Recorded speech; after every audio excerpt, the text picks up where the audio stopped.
जम्मू कश्मीर में 18 सितंबर को पहले चरण की वोटिंग के बाद दूसरे चरण का चुनाव प्रचार प्रसार अपने चरम पर है।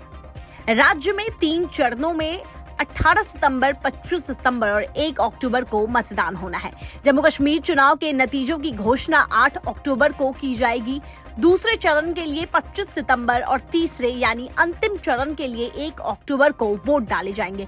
आपको बता दें, पहले चरण की वोटिंग हो चुकी है और इस चरण में कुल 58.85% वोटिंग हुई। इसी कड़ी में पीएम मोदी ने जम्मू कश्मीर में दूसरे चरण के चुनाव के लिए रैली की, जिसमें उन्होंने जमकर अब्दुल्ला मुफ्ती और गांधी परिवार पर हमला किया।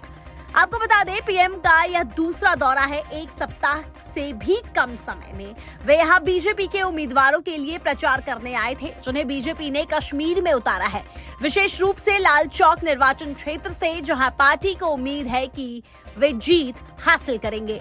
जब मोदी कार्यक्रम स्थल पर पहुंचे तो शेर कश्मीर क्रिकेट स्टेडियम में बड़ी संख्या में लोग मोदी को सुनने के लिए इकट्ठा हो गए और मोदी मोदी और मोदी है तो मुमकिन है के नारे लगाने लगे। पीएम ने इसका जवाब देते हुए कहा कि यह नया कश्मीर है। मेरे भाई और बहन, आप सभी को तहे दिल से धन्यवाद। आप पीएम के नारे लगा रहे हैं। पीएम मोदी ने मंच से भीड़ का अभिवादन करते हुए हाथ हिलाया। उन्होंने कश्मीरी भाषा में कहा, म्यानीन सारनी केशरे बयान ते बेनीन चू मायने तरफे नमस्कार। मेरे सभी कश्मीरी भाइयों और बहनों को नमस्कार। इसके साथ ही उन्होंने दक्षिण कश्मीर में पहले चरण के चुनाव में लोगों की भागीदारी की भी सराहना की। प्रधानमंत्री ने पहले चरण के चुनाव में मतदान करने वाले लोगों की प्रशंसा की और उन्हें बधाई दी। उन्होंने कहा कि यह लोकतंत्र के उत्सव से कम नहीं था। लोगों ने बिना किसी डर के दिल से मतदान किया। मोदी ने कहा, यह उत्साहजनक है कि कश्मीर के लोग चुनावी प्रक्रिया पर भरोसा कर रहे हैं और बड़ी संख्या में लोगों ने मतदान किया है। कश्मीर के लोग विकास, शांति और समृद्धि का नया अध्याय लिख रहे हैं। प्रधानमंत्री नरेंद्र मोदी ने अब्दुल्ला मुफ्ती और गांधी परिवार पर फिर हमला करते हुए कहा कि उन्होंने लोकतंत्र और कश्मीरियत को बर्बाद कर दिया है। उन्होंने कहा, इन 3 परिवारों ने जम्मू कश्मीर के लोगों में भय और अनिश्चितता पैदा की है। उन्होंने जम्मू कश्मीर को विचलित किया है और पिछले 35 वर्षों से उन्होंने अपने घर बनाए हैं और आम लोगों को दुख दिया है।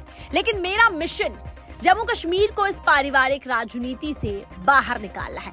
मोदी ने कहा, ये पार्टियां युवाओं को धोखा देने और उन्हें अंधकारमय भविष्य में धकेलने के लिए जिम्मेदार है। एनसी, पीडीपी और कांग्रेस पर आरोप लगाते हुए उन्होंने कहा कि ये पार्टियां स्कूलों को जलाने के लिए भी जिम्मेदार है। उन्होंने युवाओं का भविष्य बर्बाद कर दिया है। मोदी ने यह भी कहा कि पिछले 35 वर्षों में कश्मीर में 3000 दिन हड़ताल हुई है। मोदी ने कहा कि यह आप पर निर्भर करता है कि आप क्या चुनना चाहते हैं। क्या आप पुरानी व्यवस्था को वापस चाहते हैं, जहां भय, हड़ताल और आतंकवाद ने इस स्वर्ग का विकास रोक रखा था, या आप विकास, शांति और समृद्धि को आगे बढ़ाना चाहते हैं। उन्होंने लोगों से अपील की कि वे दूसरे चरण में भी भारी मतदान करें और बेहतर और समृद्ध जम्मू कश्मीर के लिए भाजपा के उम्मीदवारों को जीत दिलाए। मोदी ने कहा कि भाजपा जम्मू कश्मीर को राज्य का दर्जा बहाल करने का वादा कर रही है और यह काम भाजपा ही करेगी। मोदी ने लगभग 45 मिनट तक अपने समर्थकों को संबोधित किया और इसके बाद कटरा के लिए उड़ान भरी, जहां वे माता वैष्णो देवी मंदिर में पूजा अर्चना करेंगे और एक सार्वजनिक रैली को संबोधित करेंगे। बीजेपी के शीर्ष नेताओं से लेकर जिला स्तर के कार्यकर्ताओं तक सभी जम्मू कश्मीर में दिन रात प्रचार में लगे हुए हैं, ताकि यह सुनिश्चित किया जा सके कि जम्मू कश्मीर में भाजपा की अगली सरकार बने। वे यह भी सुनिश्चित करने के लिए मेहनत कर रहे हैं कि भाजपा कश्मीर में अपना खाता खोले। चलिए, फिलहाल के लिए बस इतना ही। देश और विदेश की तमाम खबरें देखने के लिए बने रहिए न्यूज स्टेट्स के साथ। न्यूज नेशन अब व्हाट्सएप पर खबरों की ताजा अपडेट के लिए न्यूज नेशन के इस QR कोड को स्कैन करें।